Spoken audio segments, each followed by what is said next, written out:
one round left.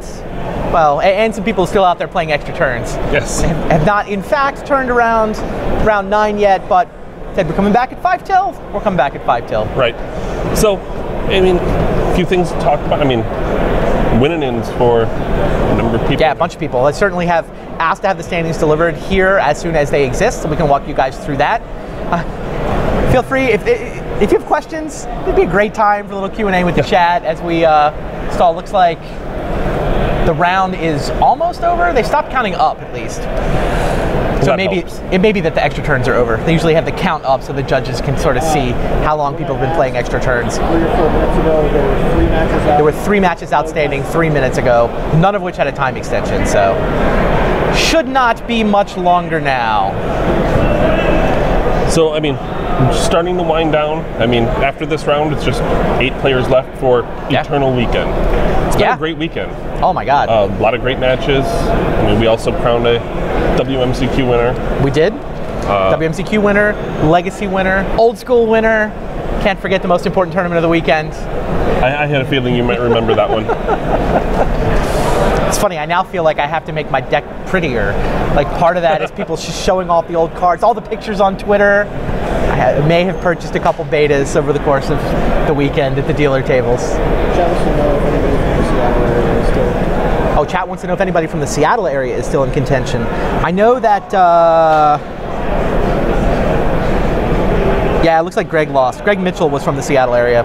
He did lose, so he was already on 2 losses coming into this last round.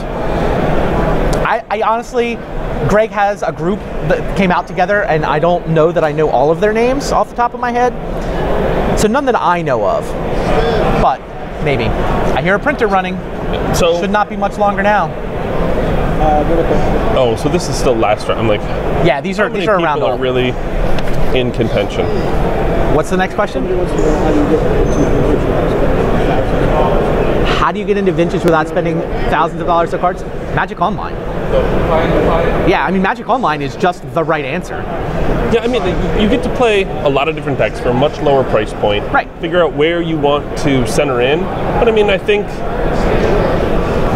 Dredge is really the only tournament viable lower entry point. I think that's right. I mean, the Delver decks only run a couple of Moxen, but still. Right. But they're still expensive. They're still very expensive, and the land base is very expensive in a lot of decks. Wow, a bunch of the unintentional draw people lost. So there's only one person on 22 points. It's Sullivan Brophy. We've got Herbig at 25, Mastriano at 24, Grudzina 24, Shea 24, Green 24, Eberhardt, Magrann, Kelly, Kiesel, and then Sullivan Brophy is on 22. If Kiesel and Brophy are paired, which is what will normally happen, then the winner leaps into it. I think, probably 7-8 have to play? Yeah, Green is paired against Eberhardt. They can probably draw. So Magrann will play Kelly. They probably have to play, right? Because if they're 7th and 8th and they draw, like somebody leapfrogs them. One of them misses. No, if they draw, they can just put the fate in whether Sullivan Brophy wins or not. If Sullivan Brophy wins, he leapfrogs them. No, if Michael Kiesel wins, he leapfrogs them. One of them loses. Kiesel is 9th place on 24 points. He'll go to 27. Oh, if so he's playing Brophy. Brophy is 22 points. I assume. Wait, let me double check. Table 5, Michael Kiesel versus Sullivan Brophy. Michael Kiesel, Sullivan Brophy is a win and in. So Brian Kelly can't accept the draw. Correct. William Magrann would like to draw to hold to his 7th would fall to 8th. Right. But Brian Kelly has to play it out. I think we have 2 win and ins. So the winner of that match and the winner of Sullivan Brophy and Michael Kiesel. Yeah. Yeah. You hear that, Stibbs? I believe table 4 and table 5 are win and ins. I believe table 1, 2, and 3 will all draw. Obviously, we want however many of these guys are going to play it out in the feature match area this round, but my prediction is that table 4 and 5 are the only ones that will wind up playing. Yep, and we'd love to see as much of that magic as possible. Indeed. Yeah, and I think it's pretty straightforward in terms of the standings, right? Herbig, Mastriano, Grudzina, Shea, Green, Eberhardt will all draw in. Right, and then the winner of Brian DeMars' match will end up in 9th. I'm sorry, Brian DeMars? Oh, Brian DeMars, yeah. Brian DeMars is in 11th. He is the best tiebreakers amongst the 2 losses right now. He'll be paired, I'm pretty sure it was against Bruce Witter. Okay, well, yeah, if Brian DeMars wins, you probably end up in 9th. Finishes 9th. Yeah. Richard Johnson, Steve Bickle on 2 losses. Pankowicz, Josh Ravitz, who we just saw is 16th right here. I mean, they can get top 16, obviously, by playing and winning. Greg Mitchell's 21st. Kevin Cron's 24th. I mean, the 2 losses run all the way down to 35th. They do include Hiromichi Ito, the Japanese former champion that we saw win on camera. He lost, not this most recent round, but the one before that, actually. I saw some questions in chat. Will there be an Eternal Weekend next year? I'm sure there'll be an Eternal Weekend. I have to believe there will be. I can't imagine why there wouldn't be. And I can't imagine that it wouldn't be Card Titan. They've done such a good job. The tournament just keeps getting bigger. The Vintage event this year had more people than the Legacy event last year. No, and it's just everyone's having a a time. Yeah. It's exceptionally run. Apparently it's a good location to draw. They're growing by like 200 players a year. Yeah. Both events. I have to believe there'll be an Eternal Weekend again next year. I can't imagine why there wouldn't be. And why it wouldn't be Card Titan. Another question. Yeah, another question? What's your favorite non-Bob invitational card? Your favorite non-Dark Confidant invitational card? I'm really partial to Meddling Mage. Just because I thought it was such a clever design. Yeah. Right? I mean, Chris submitted it at name a card, sacrifice the guy to counter the card. It was actually me on the inside who was like, you know, I knew we were doing a gold set. I knew it was plain chips. It's actually the second set I worked on. So I'm like, if we do this at UW, what if it's just name a card? You just can't play it. Right. So like, it just felt like such an elegant design. I mean, it's a mechanic that hadn't really been done, naming the card. So I'm on Meddling Mage. Dark Confidant's probably more powerful. I mean, is more powerful. For the design space, I really like the Meddling Mage and Jens, Solemn Simulacrum. Oh, sure. I just thought it wasn't overpowered by any means. I saw it play in a bunch of decks. Yeah. I thought it was completely fair, but it's just there. I don't. But I mean, as far as favorites, well, after me, Snapcaster. I mean, it's just insanely powerful, and I'm a tournament player at heart. Yeah. That's just kind of where I fall. I mean, I know Jens's card made me just, even in design of Dark Confidant, I mean, adamantly, I just don't want to chump block. Just don't make it profitable to chump block with me. Did we get all the IDs we were expecting? Yeah, so we got the IDs we were expecting. Tables 1, 2, and 3 all intentionally drew. That's Michael Herbig, Paul Mastriano, John Gradzina, Rich Shea, Robert Green, Ryan Eberhardt. We get a pair of win-and-ins. Well, I don't know which one we're going to watch. I feel like I recognize Sullivan Brophy's I recognize the name Sullivan Brophy. Remind me who Sullivan Brophy is, chat? I would try and start there. They're asking to show us Sullivan Brophy. Is that who we're watching? Okay, that is who we're going to watch. Great. I can't remember where I know the name from. Yeah, but I see so many names on so many pairings boards and but I think like round 3, I was playing like I feel like I recognize that name. Right. Yeah, we just haven't followed up on it. Last question. 2 more matches. All right, what's the last question from chat? What would you guys have played today and why? What would you have played today and why? I would have played Doomsday. I probably would have been wrong. I would have probably played the Grixis Pyromancer deck, and I also would probably have been wrong. Yeah. I mean, if I was actually testing for the event, I probably would have had a conversation with Danny Batterman, and he probably would have given me the Living Wish land grant tech, and then I would have been very tempted to Belcher. If I would have had access to his deck, that's probably what I would have played. Would have been very tempting. Now, he's not actually up at the top of the Swiss. I don't know if that was the right deck, but I mean, it did look like an improvement on that archetype. It's an improvement, but it's a very high variance deck. Yeah, it is. So, I mean, sometimes it's just one of those decks that I think if you can put 8 very good players into the field with it, I would wager one of them makes top 8. Interesting. Which but it's whoever dodges the shops pairings. Right, but I'm not sure how many other decks you can really make that statement with. Interesting. I'll buy that. Yeah, I would. I mean, I did have a conversation with Rich Shea a couple of weeks ago, and he wound up on Hangerback shops. Mm-hmm. That looks real. I have so little experience with shops. I don't think I would have run shops, even if I believed it was the best deck. And you know what? The thing is, the Pyromancer deck that I've been running. Mm-hmm. The shops plan is Pulverize. And so if I figured out, oh no, the workshop players are playing Hangerback Walkers, right? You're dead. Like, Pulverize doesn't work against Hangerback Walker. I don't like no more giant pink elephants. It's just dead. Like, that sideboard plan worked amazingly for like a month. Right. And now Hangerback just obsoletes it completely. So And maybe there's that so would have many got me off cards that at deck. everyone's disposal. That is kind of how the vintage metagame goes. Yeah. Just, I mean, the archetypes are the archetypes, but the sideboarding plans and the tech just kind of slowly rotate around. Yeah. All right. Where did Reed wind up? Did Reed drop? He's not on the first page of the standings. At least I didn't see him. All right. Deck lists.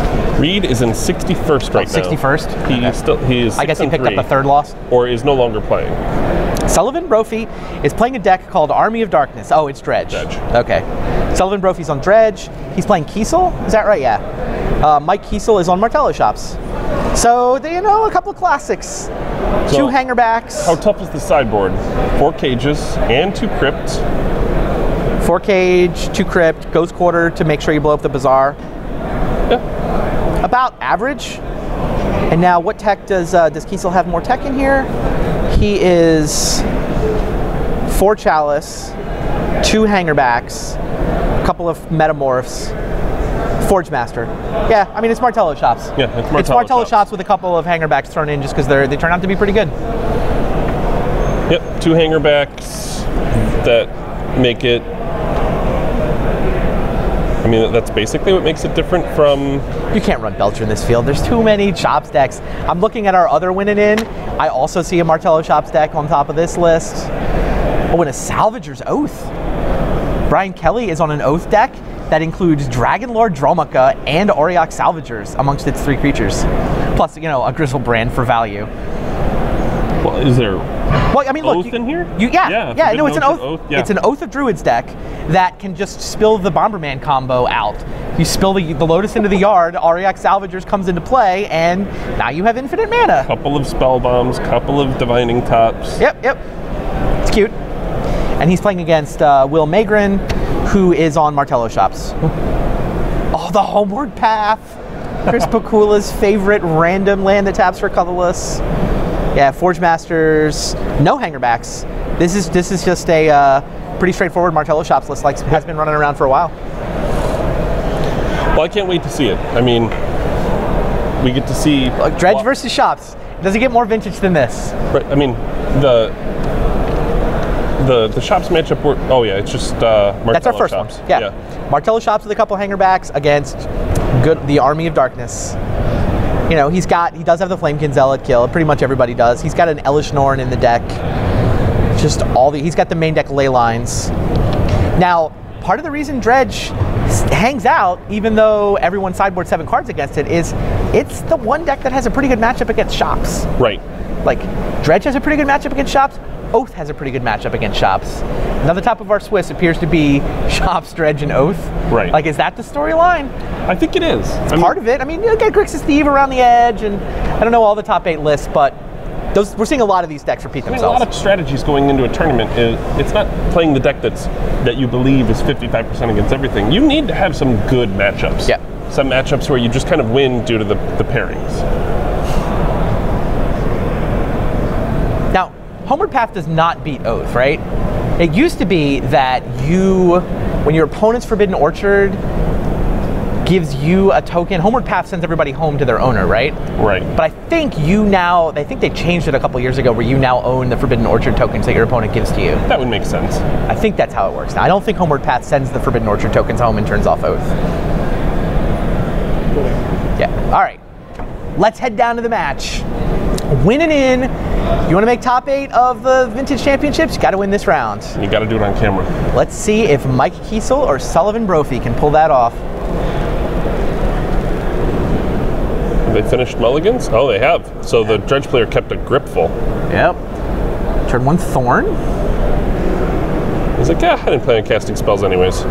Yeah, I mean, Cabal Therapy now costs a little more, but Dread Return costs actual mana. A lot more, yeah. Oh, the Wasteland. Yeah, that's pretty good.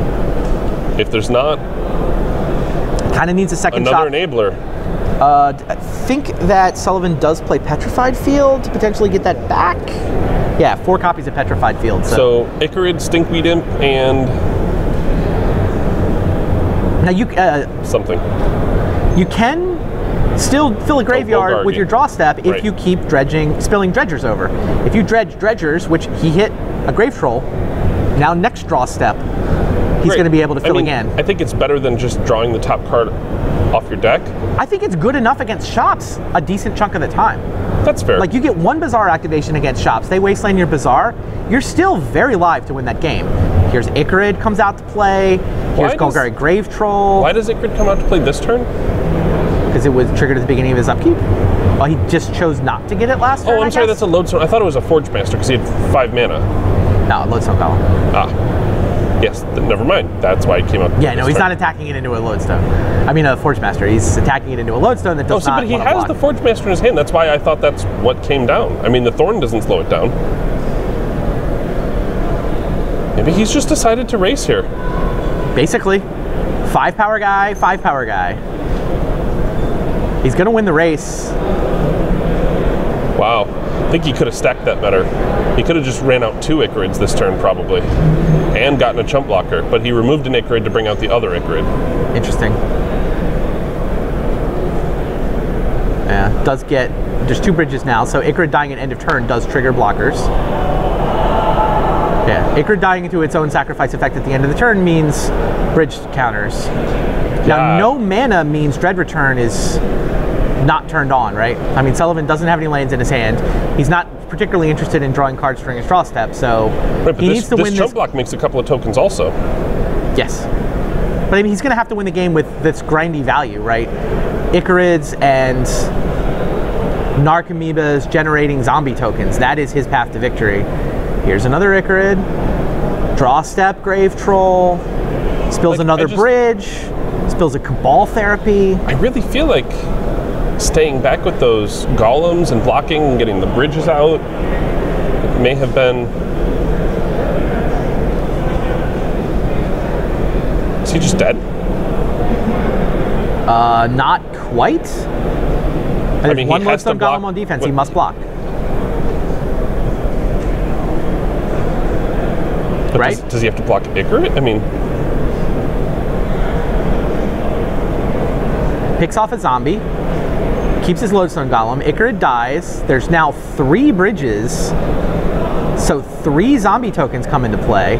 When does the bridge from below trigger and leave the game? Yeah, look at Sullivan's hand shaking. He cannot believe he's going to win this game. 3 Lodestone Golems. Hasn't cast a single spell. Can't cast a spell. They cost +4 mana. But those zombies can block. Yeah. There's too many zombies. Sullivan Brophy got 1 activation of Bazaar of Baghdad. And it was enough. That was enough. Yeah, I think probably saw that coming. Like, I think you could have left your creature back, started to get some of the bridges out of the way. I would have led with Cthulhu Forge Master to just start blocking that Icarid. Yeah. Yeah, Michael Kiesel chose to race and then lost the race. Yeah, I'm not sure that's a race you can win. He could have won. He didn't have a mana to flashback Cabal Therapy, to sacrifice Icarid to make tokens to block. Icarid dies at the end of the turn and makes tokens. Yeah.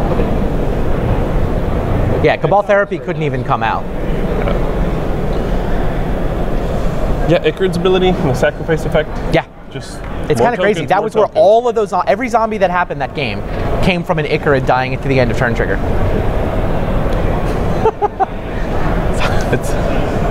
It's the Army of Darkness.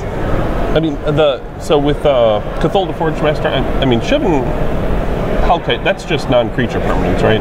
For X. Steal Hellkite? Steel Hellkite, running it for X. Can you steal Hellkite for 0 to blow up zombies? I think so. Does it just everything with a CMC, I believe? I mean, I feel like if you just lead with Forge Master, start casting those Lodestone Golems, and all of a sudden you just sack them, get the bridges out, bring out the... Yeah, he needed to play to get the bridges out, is I think what's going on.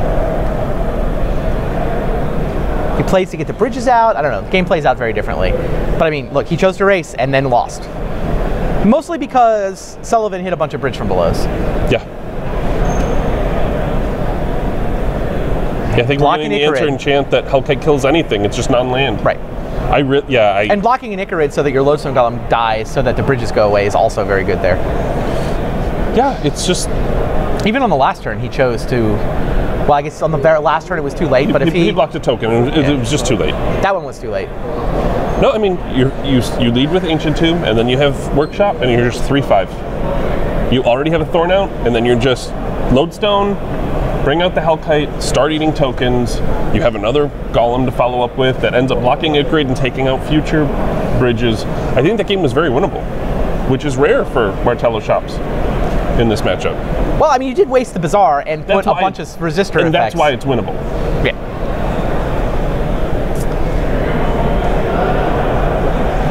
It's also blisteringly fast. Coming off a round of the Grixis Thieves Mirror. Yes. This is not a matchup where the first one to get a 3-1 into play 8 turns later is going to win. All right, Sullivan's sideboard has 4 Ingot Chewers, 4 Nature Claim, 3 Wisp-Mare, and some Barbarian Rings. Just 4-4-4-3. He's basically, his sideboarding plan is just to try to counter his opponent's sideboarding plan. Right. Kiesel has 3 Crucibles, 4 Grafdigger's Cages, all of which die to Ingot Chewer, all of which die to Nature's Claim. The Leyline of the Voids are going to come out of Sullivan's deck. That's spots for 4 of these answer cards. I don't know what else comes out. It's not really an Elishnorn matchup. That one comes out. Yeah, it's 2 Ghost Quarter, 4 Grafdigger's Cage, 2 Tormod's Crypts. Oh, Crypts too? Yeah. I missed the 2 Tormod's Crypts. He'll bring in another One Coil Engine because the life gain is significant. So he's got 9 anti-graveyard cards. Actually, I think he'll bring in the Triskelion too. Yeah, and some incremental improvements. Ghost Quarter's not crazy, Triskellion's not crazy, Worm Coil Engine's not crazy. Yeah, value over replacement on Triskelion is high enough to bring it in. But fully 9. Like, people talk about, okay, I've got 6 cards against Dredge, 7 cards. Oh, I'm going to cheat and try to get away with only 4 or 5. Mike Kiesel has said 9. Well, I mean, the Ghost Quarters and Grafdigger's Cage have splash damage against other decks. But Kiesel is mulliganing. And you have a pretty good idea what your opponent's turn 1 play is going to be when they have stopped mulliganing. Are there any updates yet on our other back match?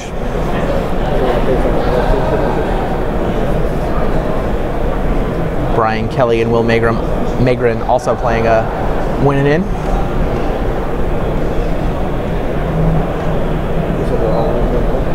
Sounds like it's still in game 1. Makes sense. We're only like 8 minutes into the round.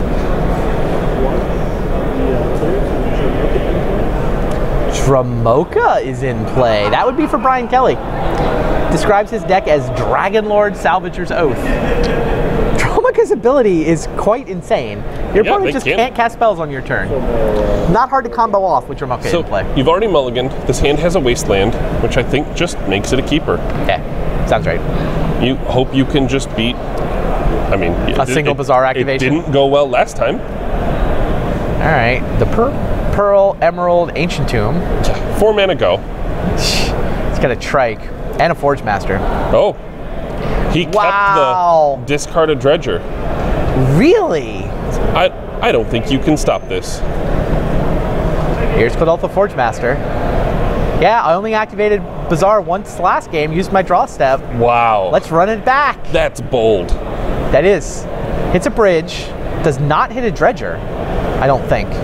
Right? There was an Icarid and a bridge. And now here is Ingot Chewer for Forge Master. So off Barbarian Ring. Right. So he's getting red mana from Barbarian Ring. He's got a bridge. By the way, Ingot Chewer dying to the Evoke ability triggers bridge from below. Right.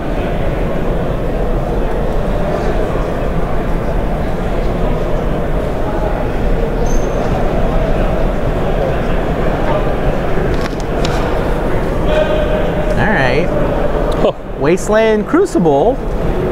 Sullivan's not going to be able to build up very much in the way of lands this game. Got a deck more salvage coming back. Yeah.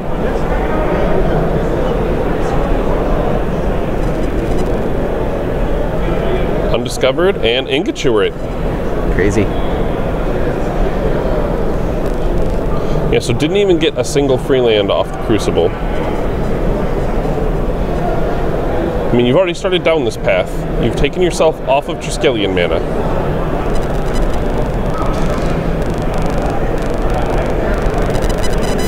What are you getting with that guy? A blocker? Oh, I need this.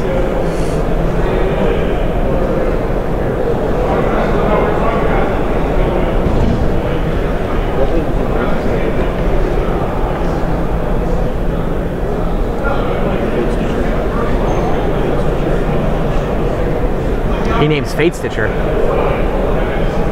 I guess Unearth is an activated ability. I presume. Or just it doesn't even matter. Untap, The tap part is definitely an activated ability. Here we go. Now you could, well, you certainly don't want to wasteland deck more salvage.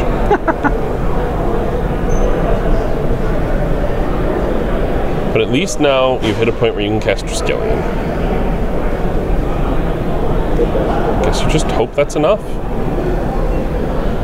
I mean, Trike is definitely a card that can handle bridge from below. I mean, the first bridge was already removed. When he kills the Forge Master, the bridge got removed. So Trike gives him the ability to remove future bridges. I mean, a great many Trikes in history have done 2 to something and 1 to themselves. True story.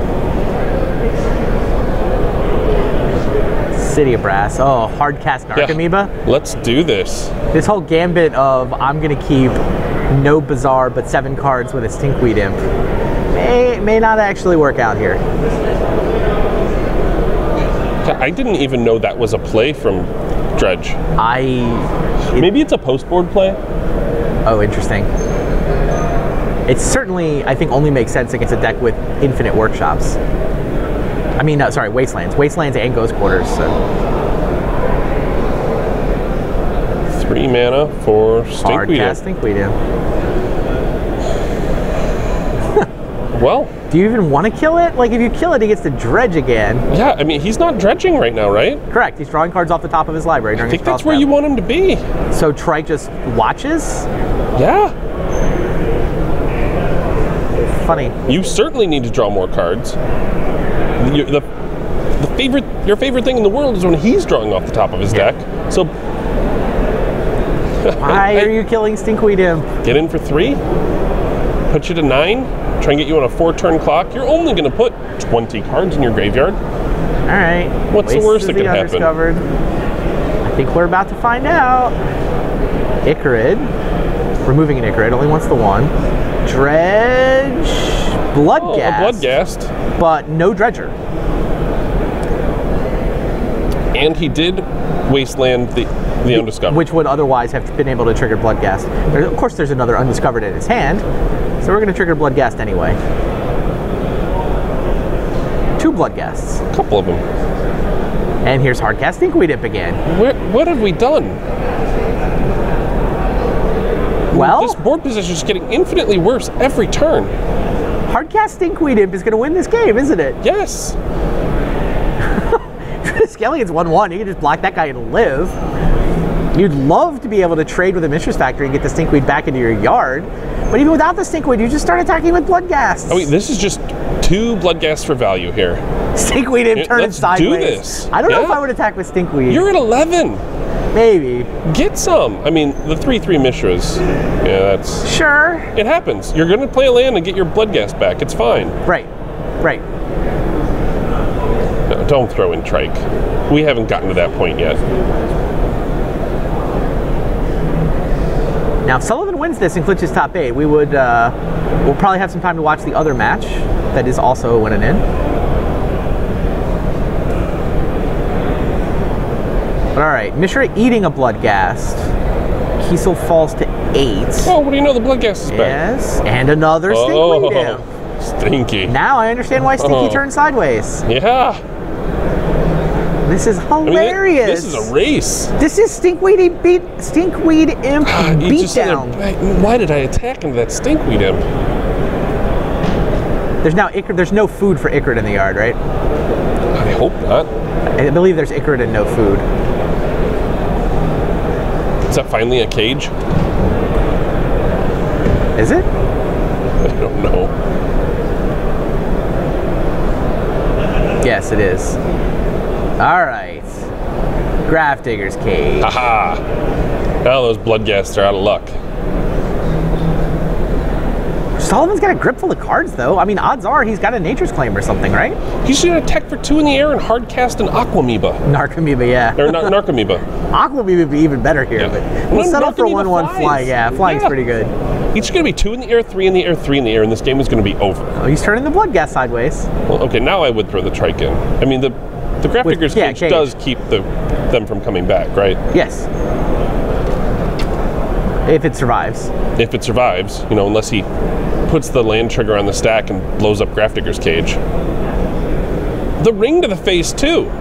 Oh, he's got Threshold! This is a thing. He's got Threshold for Barbarian Ring. What is going on, Bob? I'm surprised the ring didn't just blow up the Mishra's factory in response, except there's going to be no more non-flyers attacking. He can't even tap that Ancient Tomb. It's 3 in the air, and I have 2 on the board. 3 in the air, Barbarian Ring, and Stinkweed. This is not happening. This is incredible. This is for top 8. This is actually happening. Oh my goodness. Yeah, you have a cage. I'm done. My blood gas did their work. I've taken my offense to the air now. There aren't going to be blocks. That is surprising. It doesn't change the clock. Sullivan is at 6. And you're right, it doesn't change the clock.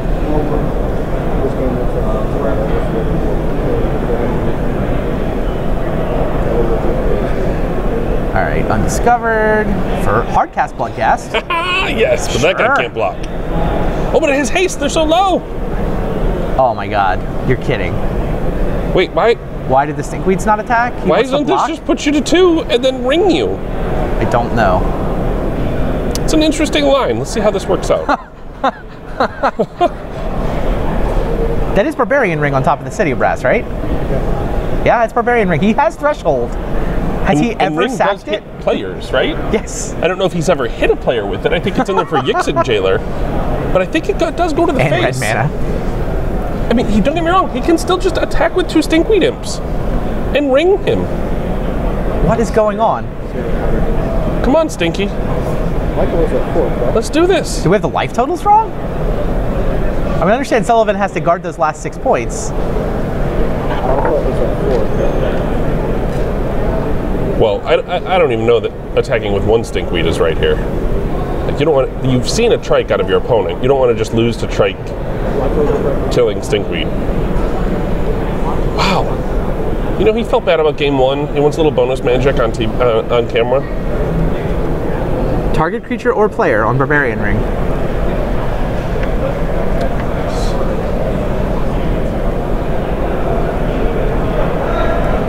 Come on. Who doesn't bounce their land? Is he just drawing more flyers? This turn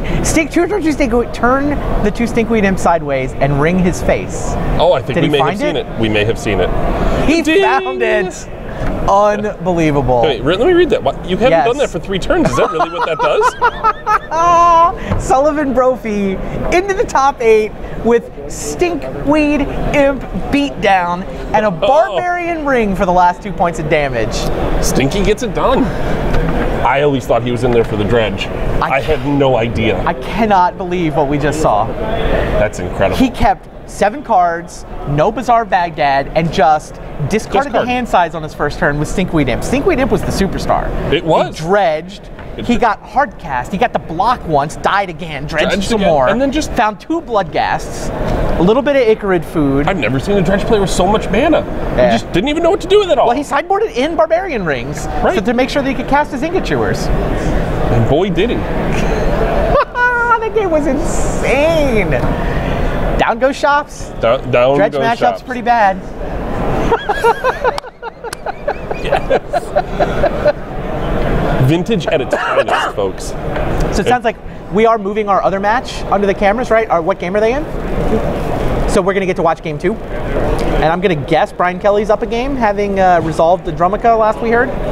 Or at least gotten one into play. Gotten one into play seems like a big step in the right direction. Indeed. So everyone at home is learning Notion Thief, Stinkweed Imp. Some of the best ways you can use your mana in Vintage. They are incredible. I do have to give credit to Sullivan there. That game did not go well. No. Like, he eked out. No, look, fine. He missed the Barbarian Ring at the end for like a turn or 2. I understand. It happens. But it is round 10 of Vintage. It's round 10, right? It's 8:30. It's the end of his being. He's been playing Magic for probably multiple days. To have the presence of mind to just confidently summon Stinkweed Imp and race the Dredge player, like, I'll just kill all your creatures, summon Narcomoeba, attack, summon Stinkweed Imp, attack, chump, get the food. Like, He actually piloted that game, other than the little hiccup at the end, really well. Yes, other than the little hiccup at the end, I actually thought it went very well. Well, that was crazy. That was kind of awesome crazy. Notion thief beat down, stinky beat down. Wow. Stinkweed imp. He turned the game into a race. He attacked with Stinkweed imp like 5 times. Incredible. And he got him with it Barbarian ring range. Yes. Oh my god, that was spectacular. Spectacular. Yeah. Now, we get our last matchup. The matchup is again a Shops deck. Will Magrann is on Martello Shops. So he's got Homeward Path, does not have Hangerback Walkers. That's the new card we've seen in a lot of these Shops decks, but his is just kind of where Martello Shops has been for the last year or so. The opponent, Brian Kelly, is on... Ooh, he has a pair of Hellkites. Yeah, Forge Master. It's definitely a Forge Master deck, but totally believes in the power of Steel Hellkite. Multiples in the deck. Great. Kelly is on, he calls it Dragon Lord Salvager's Oath. I don't know if that's going to fit in our thing. It is a teched out Oath deck. I mean, fundamentally, it's Oath. You can just settle for calling it Oath, but it is Oath with, pardon? Bomber Oath. Bomber Oath. I like Bomber Oath. I'll take Bomber Oath. 2 Divining Tops, 2 Spell Bombs. Dragon Lord Drumica, Auriok Salvager's Grizzlebrand is his creature set. Pretty sweet. 3 copies of Force of Will. Got it just right. Look, the card's only really good against Shops and against combo. Yeah. 2 Flusterstorms. Hardcasting. Yeah, Jaces and Dax. Probes. Yeah, it's a teched out Oath deck. His Oath plan is to set up the Bomberman combo. Sounds great. Oath Druids has won a match here and there. You're a fan? I'm a fan. You're a fan? Yeah. Your wedding, you gave out Oath of Druids cards, right? Well, so with you and Courtney on them? So actually, Wizards let us get a graphic designer to redesign as Oath of Love. Oath of Love. A picture of Courtney and I on it. Very nice. Oath of Druids, of course, being the card you won the Pro Tour with. Right. This is a cool deck. 1 spot left in this top 8. It is either for Brian Kelly or it's for William Magrann.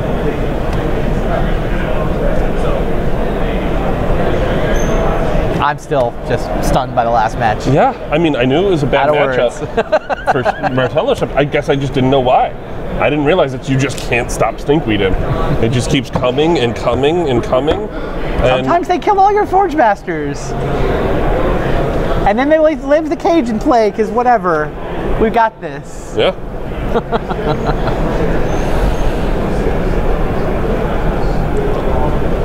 Yeah, it just...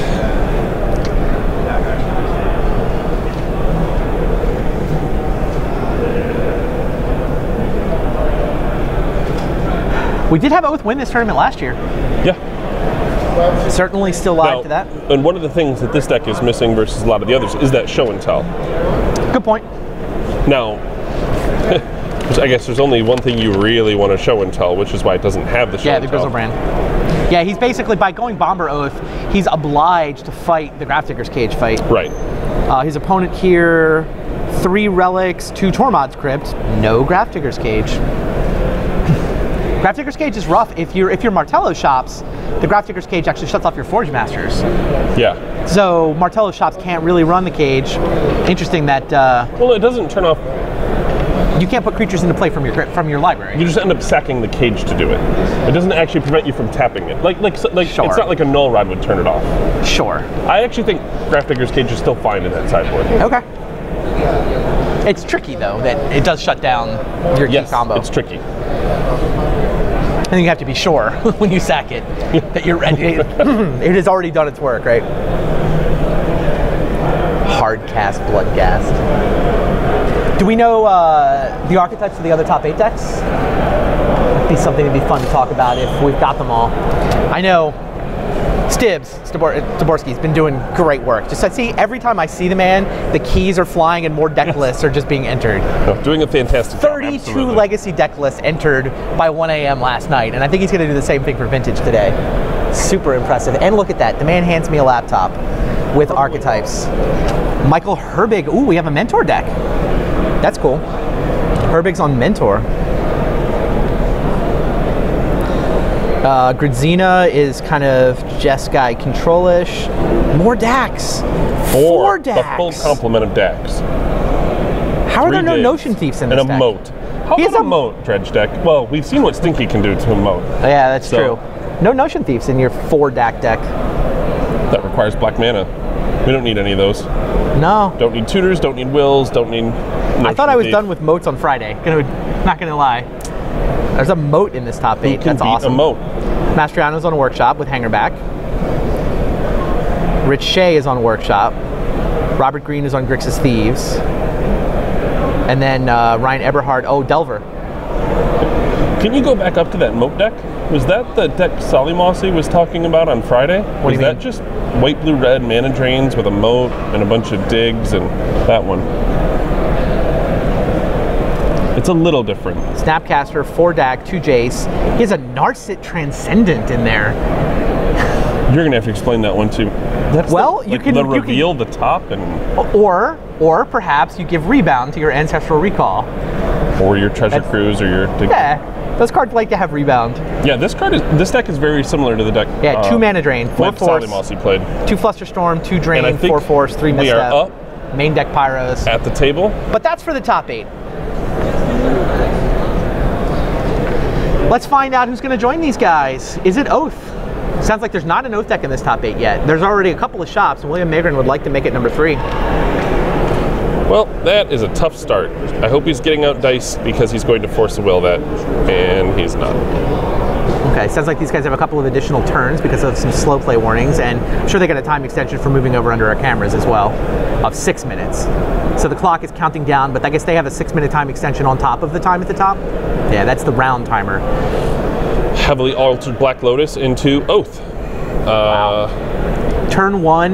This is one of those times Oath, why I'm Forbidden okay Orchard. sacking the Grafdigger's Cage later once you live through this portion. Well, William Magrann doesn't actually have Grafdigger's Cage. Nope. Sphere of Resistance. Wow, so that was Orchard to pay 1 mana to get the Black Lotus down through the sphere. To pay 3 Black for Lotus Oath. to play 3, GGG, for Oath of Druids. This is why Oath keeps hanging out at these tournaments. Sometimes you just play a turn 1 Oath of Druids and kill them. Tanglewire does almost nothing. No, but now he's going to give him a second creature. I really thought that was going to get wastelanded in case he just oaths into Auroch Salvagers and gets stuck Yeah, now he gets to Oath at again. 1 creature apiece. That's a good point. Yeah, tap it for mana, make a creature. Yeah. That's not a drawback. No, that's not a drawback when I That's- have 3 that's the different good creatures part. in my deck. What will he Oath into? Actually, it's kind of a lottery in this deck. 3 different creatures. Yeah. Auroch Salvagers. Salvagers. Hit the whammy. It's too bad there's another creature in play. 2/4.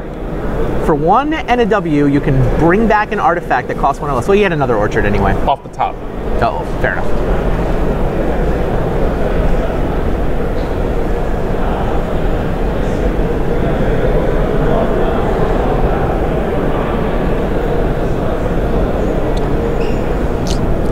At least the Orchard off the top wasn't painful when you leave the first one in play. What is William supposed to do here? Haven't a clue. Haven't a clue. He does have relics. On top of it, he he's does actually have stuck. Tormod's Crypt. He's stuck underneath his own own sphere. sphere. I think he has 2 lodestones in hand. Wow.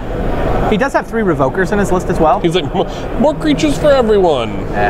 Auroch Salvagers would be a good name with a Phyrexian Revoker. I guess he must not have that, because that he could cast. Meanwhile, Tanglewire does take away most of Brian's mana. Does what it does. But, yeah, okay. He decides he does want to give 2 more I'm creatures. pretty sure a lifelink creature is going to enter play this turn. One way or the other. It's going to be very large. Or will it be Grizzlebraid? It's going to fly. Lifelink. Double Salvager? Double Salvager out of the sideboard? Must be, right? Wait. Is that a Magus of the Moat?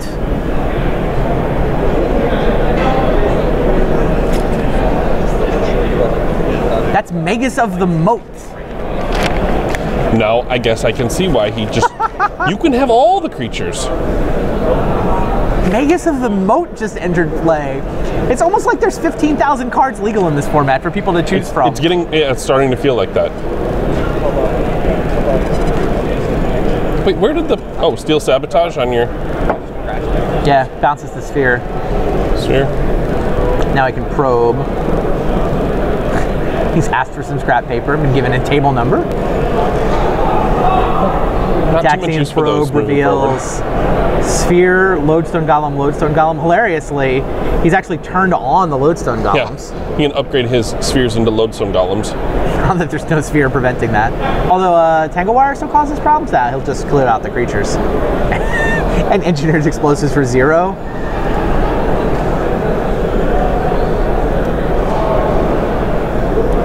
He might just want to blow up a bunch of spirits at a Mox Ruby. What a crazy game. I mean, just an incredible start. You know, Forbidden Orchard into turn 1 Oath. Lotus into Oath because of the turn 1 sphere. I mean, to be fair, if he was just a normal Oath deck with a couple of Grizzlebrands, he'd probably have this game won already. Hey, let's not get carried away. Sorry. Appreciate the beauty. I can do that. I don't know why you'd want to take that 17 life and do something crazy like pay it. I just want to attack with a 7/7 flying lifelinker.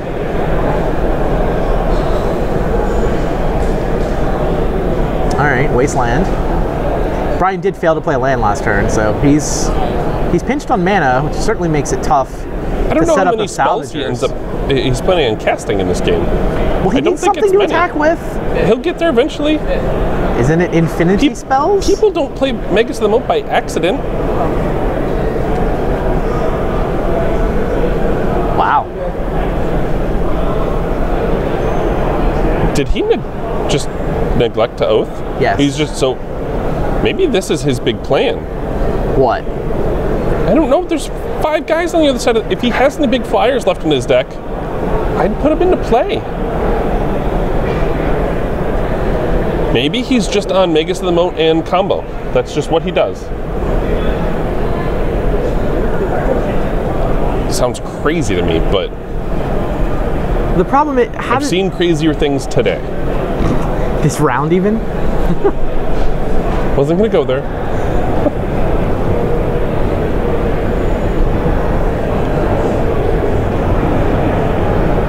So, is his problem that he oathed so few cards into his graveyard that he hasn't found his combo, and now he can't oath again because he'll deck himself? If those are his only 2 creatures, he didn't find the whole combo. Can you just delve extra to get through the spheres? Yes. We've run out of spirit tokens, and Gabriel Nassif has entered the red zone. I like it. Yellow hat. This is dig through time. Yeah, it feels like he needs to find... And the combo doesn't even work with sphere of resistance, right? Like, he has to deal with the spheres. But I mean, he's playing Engineered Explosives, so maybe he just thinks that he can just clear the spheres and then go off. He played Engineered Explosives for 0. I doubt it's his own... He can bring it back with the Aria Salvager. He can kill whatever he feels like.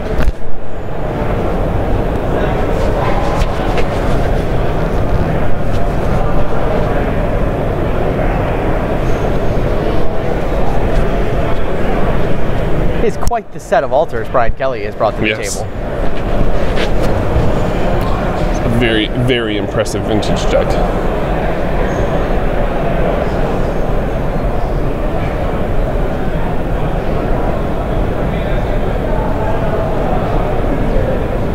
All right, dig through time resolves.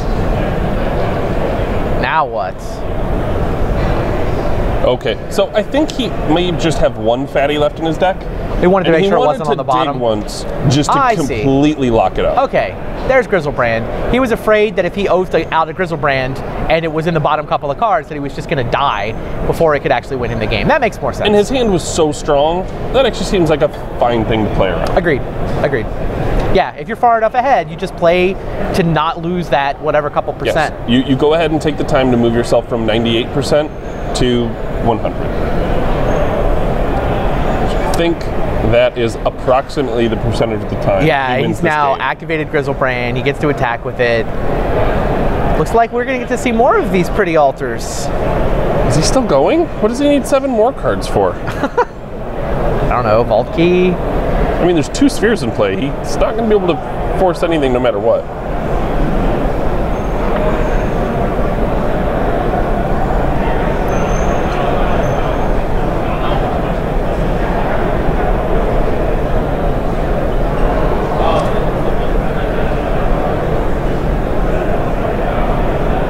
J seems like overkill here, unless it just counts as a blue card.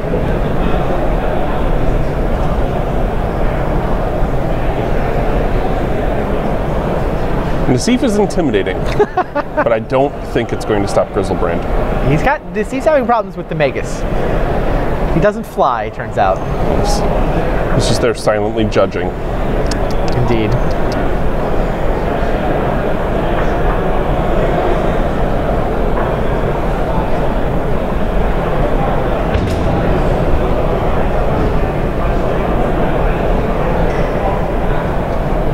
Now what? This game is basically over, right?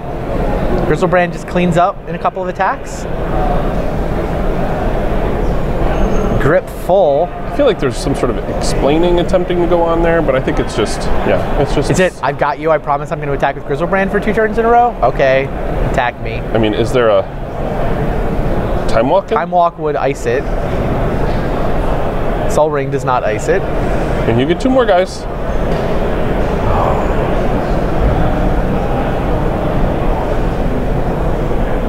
I don't recognize those players.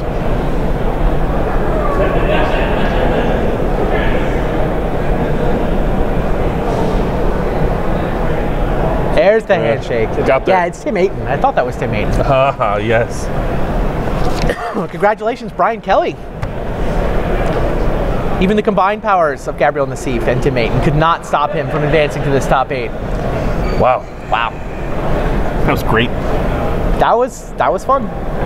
Magus of the Moat. A lot of decks that can't stop it. It's true. I mean, totally true story. Oath is not going to give you enough time to attack with your Stinkweed Imp over and over. Unlike some decks. Yeah, and well played by Brian. I mean, now that seeing what he was up to, you know, just digging to make sure that he didn't accidentally deck himself, all makes sense. We have a top 8 now. It's a clean cut.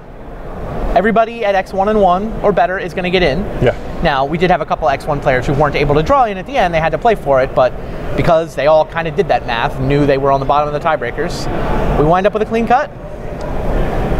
Been a lot of great Magic, a lot of exciting games that round for the win-and-ins. Yeah. So just, I don't know, it's just been great Magic. I don't even know what to say. Like, some of the things that happened that round make me happy to be a Vintage fan. And a fairly diverse set of decks in this top 8. Yeah. It sounded like we have a Grixis Thieves, we have an Oath, we have a Delver, with multiple Workshop decks. We have at least one Dredge. As it should be. A Dredge, an Oath. A Moat. Not one Moat and a Magus of the Moat. They're both in different decks in this top 8. Who's going to win? I'm going to go on Oath repeating. Oath repeating. A little personal bias in there, rooting for the Oath deck? Sure. I just don't know that the top 8 is that much different from last year's top 8. I mean, other than there was the Workshop. There's multiple Workshop decks. But I think Oath is decent against Workshop. You're right. It's not great. I'm not even going to go out of my way to say it's favored because I don't know. It's close. It's fine. It's not. Fine. It's not like, oh, Workshop is happy to get paired against Oath. Right. Like, even if he would have had a Force of Will in that opening hand, I don't know that he would have Force of Will to Sphere when he can just go land, Lotus, Oath, and the game's over. Right. True. Absolutely true story. So here's where I'm at. I find this really weird part of me is rooting for the Workshop deck to win, because then maybe they'll finally restrict something out of it. Am I allowed to root for the Workshop deck to win so we can get Chalice restricted? Fine, I'm rooting for the Dredge deck.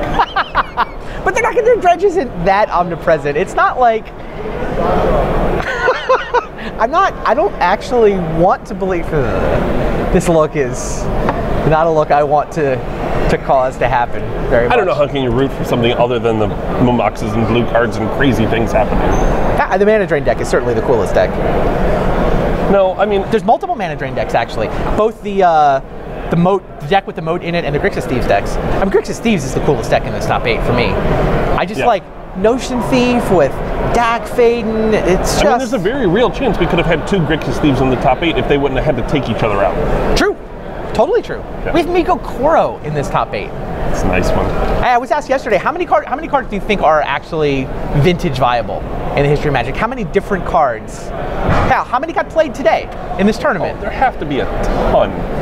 Right, I had it at over 1,000. Yes, I think it's over 1,000. If you're counting the little one-ofs that people put their The Miko Koro, the Miko Koros, or even yesterday we were running into things like the 3-mana flash white creatures, Sulfur Elemental, and Fire Covenant, and I think there's some place for some of those cards in Vintage. Some of the goofy cards that are in a Merfolk sideboard, or I mean, a lot of those Null Rod decks we weren't seeing most of the day today. There wasn't a whole lot of beatdown supported by Null Rod.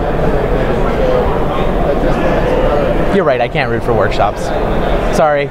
I can't root for workshops. You know what? I gotta root for one of the Mana Drain decks. In any other tournament, I would probably be with you rooting for workshops because I do believe it's too powerful and I do believe it's the best deck. Yeah. But this is it. This is the Vintage Championships. This is once a year, and I think the title is more important than taking one for the team to get a little more balance in Vintage. All right, I'm in. Somebody with Mana Drain. That's what I want to see win. Preferably somebody who's... Yeah, I'm still no. Understandable. A 61 card Miko Koro deck would also be incredible. That's one of that. Yes. That I could get behind that as well. That's Grixis Thieves for you. Awesome. So we've got how much time left in the round? Looks like there's about 1:20 left in the round. I'm guessing that I mean all the matches relevant to top 8 have ended. Obviously, though, the prizes go a lot deeper than top 8. There's even prizes for unpowered decks, like who does the best without having any of the power, where power is defined as like Workshops, Bazaars. Yeah, Moxes and the obvious cards, Workshops, Bazaars. Which is a pretty good list. I think that we will take a quick break. Stay tuned, guys. Maybe 10 minutes. We'll come back. We'll play it by ear a little bit because I don't know how much organization they have to do to get the top 8 started. Right. Maybe we'll talk about the matchups a little bit. We'll fill in some space, but 10-ish minutes. Yeah. All right. We'll be back with the top 8 of the Vintage Championships. Stay tuned.